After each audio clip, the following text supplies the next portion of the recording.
วังเด้ออ๋อเห็นปลาลายนะ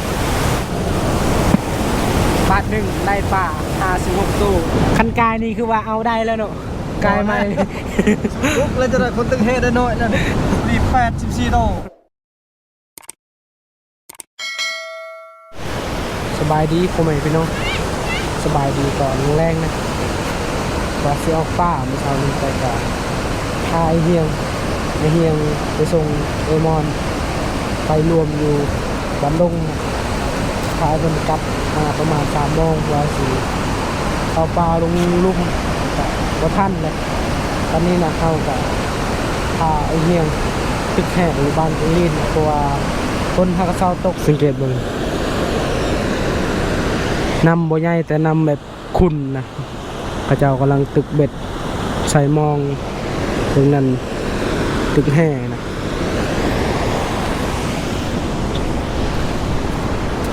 เนาะทำไมพี่น้องค่ะติดตามในกันว่าเอาสิได้หรือบอนะมันออกมาประมาณ5 โมงแล้วกัน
ได้แล้วเลิกว่า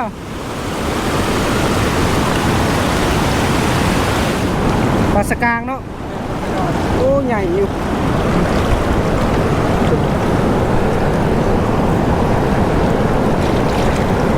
เฮ็ดอันนี้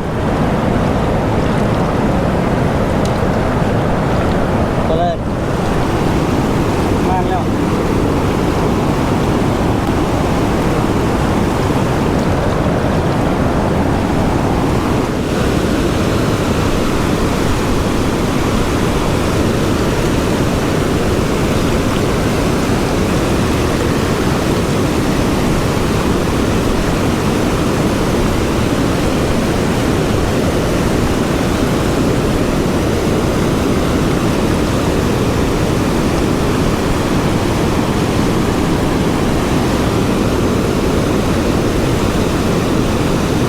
บ่ได้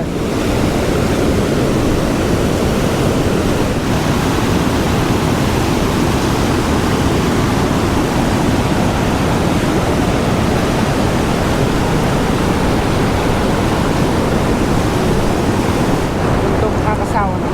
ป่ายังบ่ทันขึ้นหิ้ว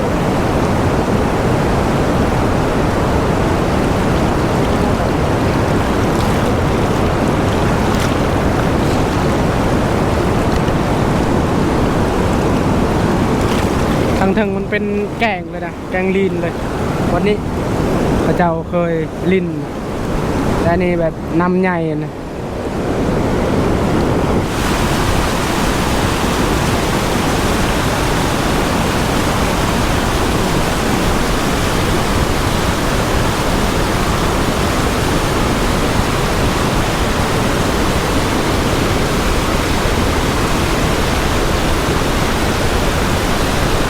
เปลี่ยนบอลใหม่นะเพราะว่าบอลนั้นนะพระเจ้าตึกแล้วเอาตึกอยู่เทิงอีกปีกายนี่นะเท่านี้แหละบ่พังได้นะกับไปเฮียงได้แต่ปลาสกางเลยนะนำคุณแบบนี้แหละ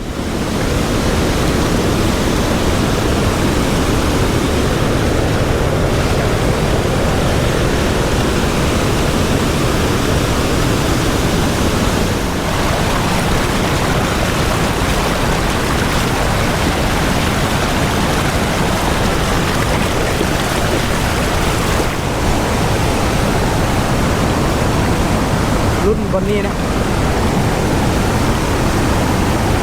โอ้ได้แล้ว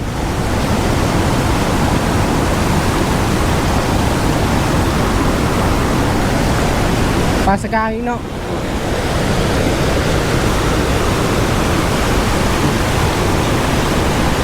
ปลากระแยงนี่บ่ ปากยัง4 ตัว5 ตัว6 ตัวปักเลยปักแล้วก็รีบ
บาทหนึ่งนี่นะได้ปลากระแยงแล้วก็ปลากระย้อนนะบนนี้น้ำบนนี้2 โตปลาสกาง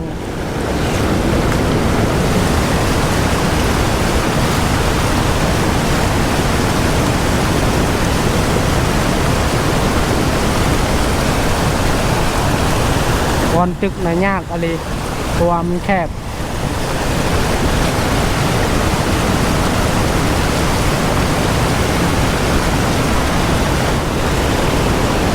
ตึกลายป่ะ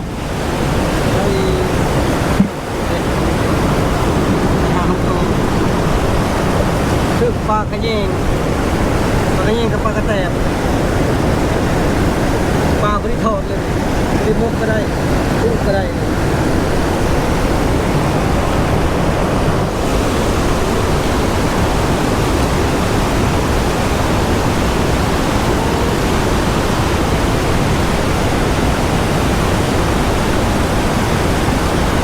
พุดพุดโอ้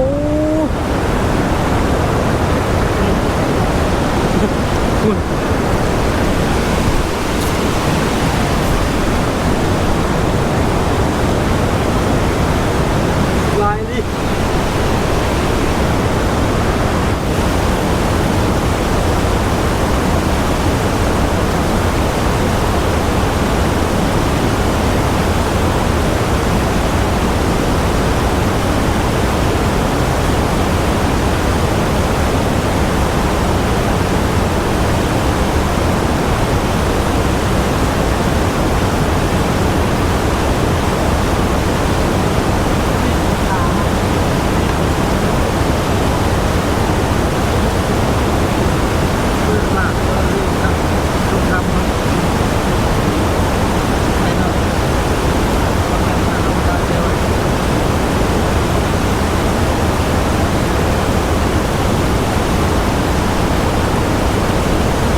ถึงแล้ว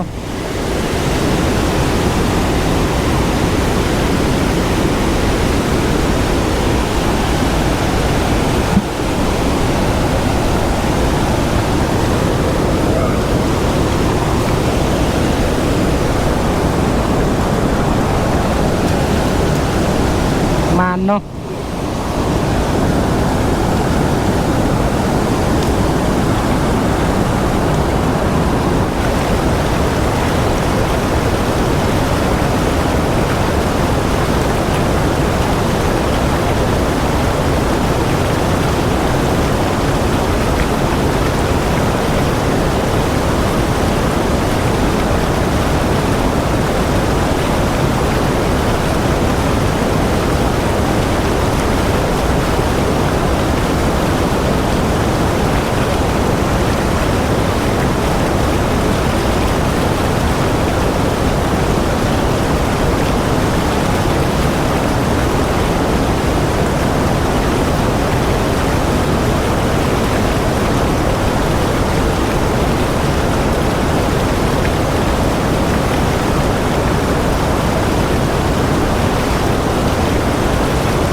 ข้าเจ้ามาตึกแห่นะนี่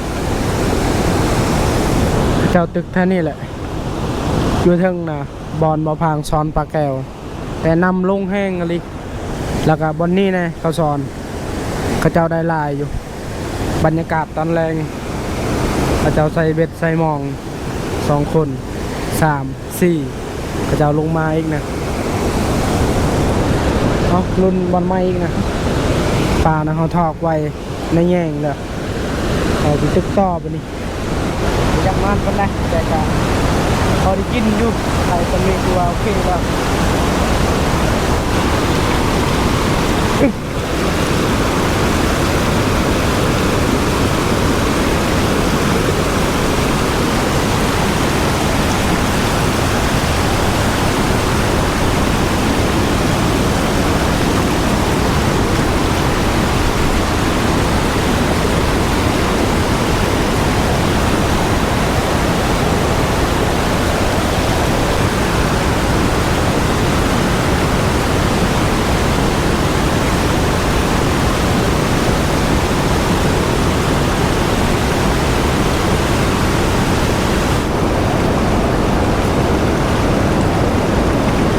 ได้6 ตัวอีกปลากระยอนอีกโอ้บึ้งนะบึ้งนะคุณสาวโตมาจักไม่เฮียงคุณโอ้บลึกกระดิ่งเลยยุ่งไหมระวังเด้ออ๋อโอ้สุดแห่ข้าวเลยวะพอเป็นกุ้งเลยนะบ้านเดียวกุ้งเลยพี่น้องเลยเนี่ยนี่แต่ปลางามเลย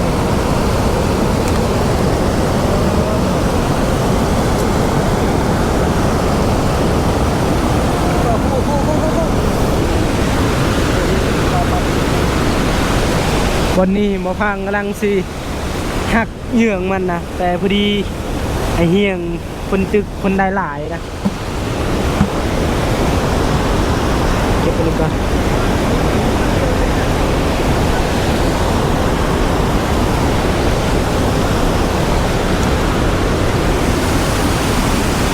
ถ้าก็เห็นปลาลายนะ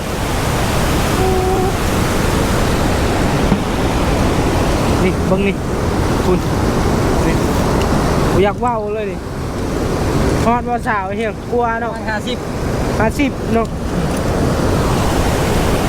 บาทหนึ่งได้50โตนะทีที่น่าจะกลัวเนาะจำพวกเลย นอนนับเบอร์ก็ได้นี่ 1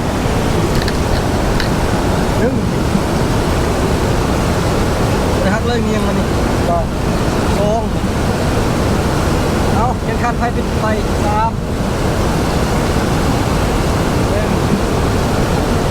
4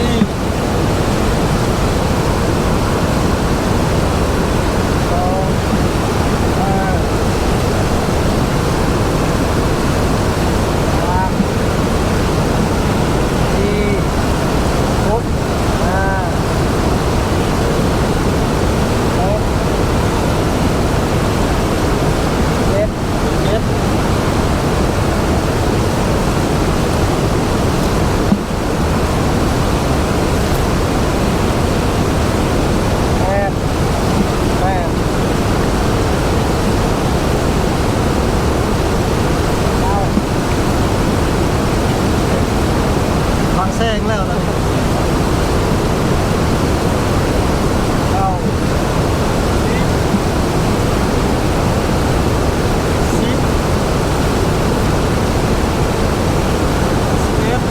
โอ้โห12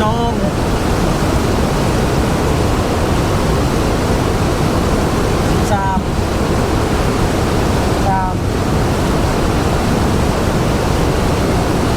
4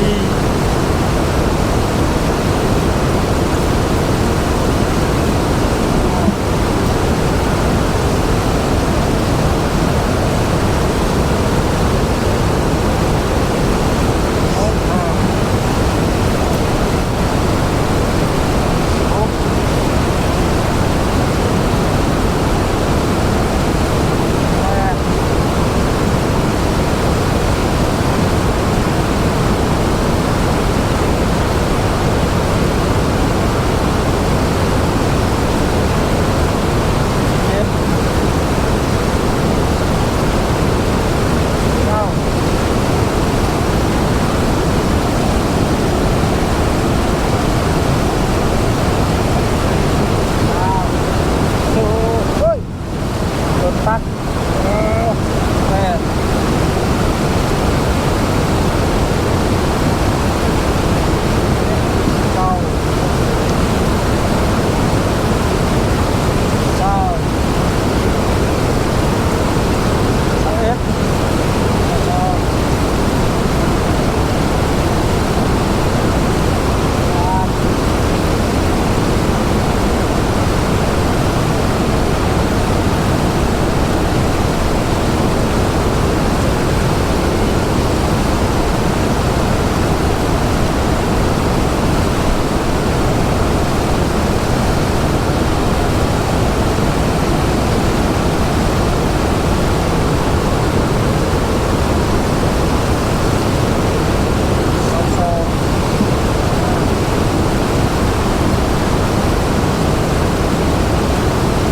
ม้วนอันนี้บาทนี้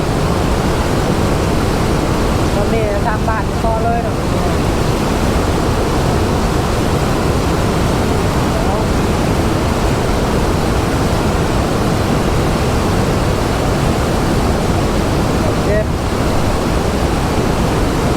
50เลย3นี่50แล้ว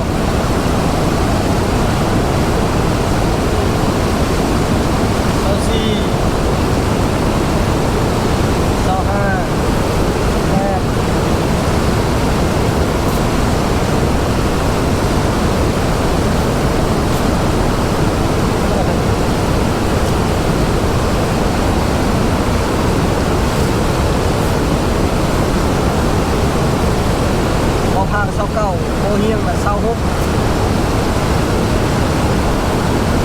ายโต้บ้านเดียวนี่เอาประมาณ30เลย30กับอันนี้กับ26เป็น50โต้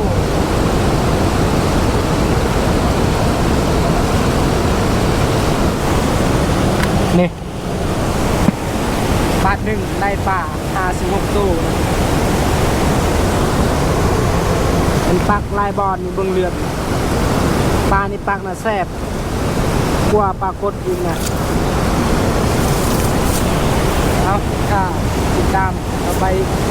ว่าเฮาดีได้ลายกว่านี้ดีบอนะลุ้นอีก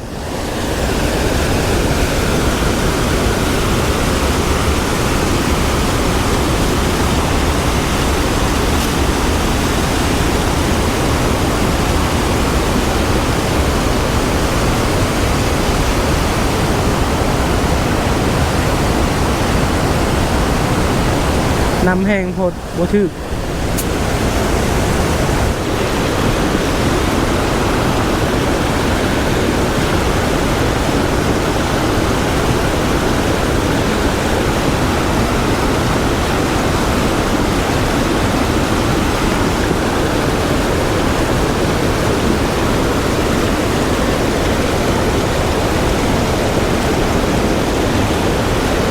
ไอ้เฮียเห็นป่าแล้ว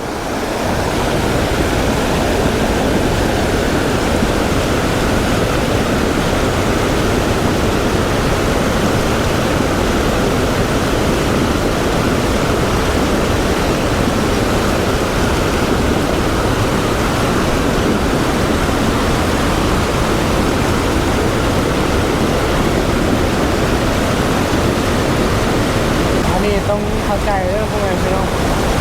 เพราะว่าบ่พายน่ะจับกองไอเดียมพายให้ไอเดียมตัวบ่พาย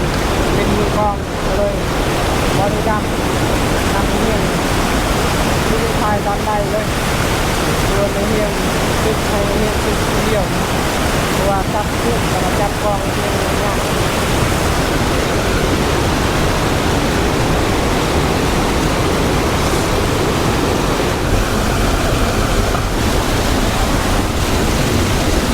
มีบอลตึกแหละเพราะว่าน้ำแบบแห้งเขากะพอแล้วคือแบบลายๆอยู่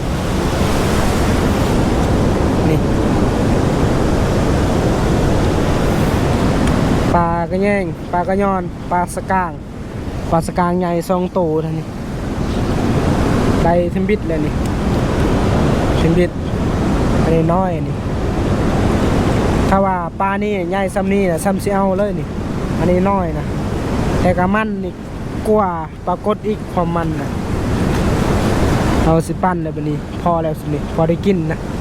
นี่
ฟันป่าเรียบร้อยแหละเอา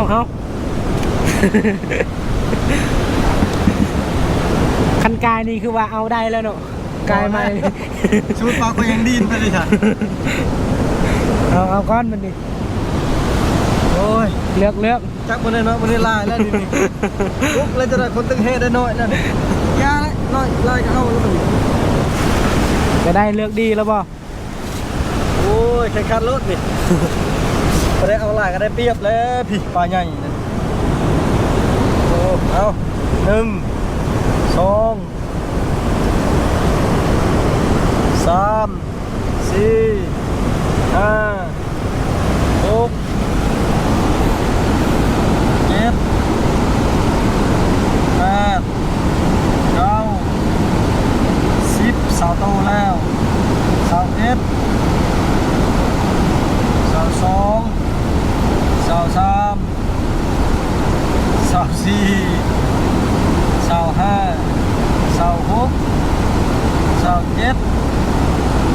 สาวแปดสาวเก้า30 31 32 33 34 35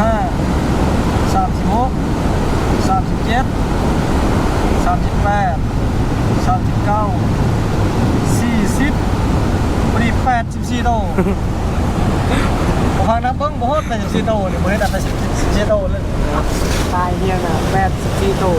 เบิ่งกาไปทาง บ่ฮอด บ่ฮอดบ่ จะได้ก็บ่ฮอด บ่ฮอดอยู่นะนี่พุ่น เฮ้ยเกือบเลย นับอันนี้ก่อน1 โอเคนะ84โตบ่พังสิได้เท่าไหร่ลองลุ้นเบิ่ง 2 3 4 5 6 7 8 9 10 11 12 13 14 15 16 17 18 19 20 21 22 23 24 25 1 2 50 57โต เอาก็ได้น้อยเจ้าบ่ กลับมาหอนเทือนเรียบร้อยเลยแม่เพิ่นปีงป่านเอือบเกลือเอือบเป็นนัวเนี่ยรู้สึกว่าสบายนะเจ็บเอิกแล้วก็เจ็บหัวกาสิพักผ่อนกันพ่อแม่พี่น้องสำหรับอีพีนี้ก็สิบ่มีหยังไรก่อนอื่นก็ต้องขอบใจพ่อแม่พี่น้องที่ติดตามและให้กำลังใจโอกาสหน้าพบกันใหม่บ๊ายบาย